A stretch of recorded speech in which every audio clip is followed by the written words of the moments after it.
Qu'elle se manifeste à 40 ou à 50 ans, pour ceux qui la vivent, la crise de milieu de vie est loin d'être un mythe.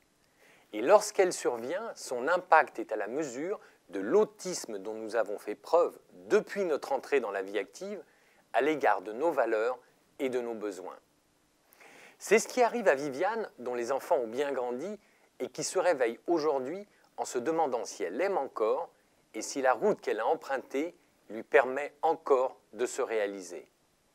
Son sentiment profond est plutôt de s'être perdue en chemin, trop occupée qu'elle était à satisfaire aux désirs des autres ou à répondre aux sollicitations de son environnement par désir de socialisation.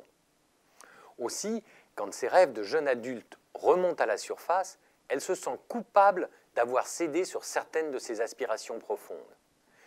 Pour passer ce cap difficile, avant qu'il ne se transforme en véritable souffrance, Viviane a tout intérêt à s'octroyer un vrai temps de pause et à troquer l'action pour la réflexion. En somme, se mettre en quarantaine.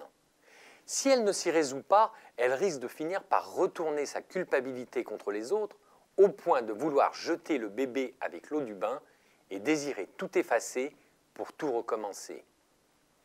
Tout comme la crise d'adolescence, la crise de milieu de vie nous interroge sur nos valeurs et nos besoins. Le « qui suis-je » du jeune adulte est remplacé par des questions davantage marquées par le temps. Que suis-je devenu? Qu'ai-je fait de mes rêves?